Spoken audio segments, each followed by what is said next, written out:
Hey guys, so of course you're coming to this video because you want to connect your Kia vehicle wireless to wireless Apple CarPlay.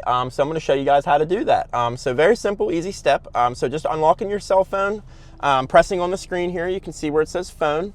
Turn Bluetooth on in your It'll tell you exactly what to do. Go right into your settings. Select the name that matches vehicle name on the screen. Under Bluetooth, you're going to scroll down under Sportage.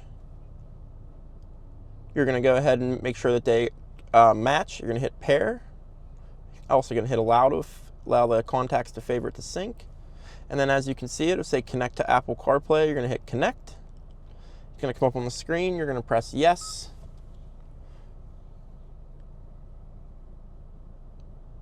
Simple and easy as that. So of course now you have your Apple CarPlay. You have your, Google Maps, Apple Maps, whatever you want to do, as well as, messages, phone calls, everything like that, all through the screen. And then what's nice about most Kia vehicles, you're also going to have wireless chargers as well. So while it's on wireless CarPlay, put the phone down into the wireless charger, you're good to go.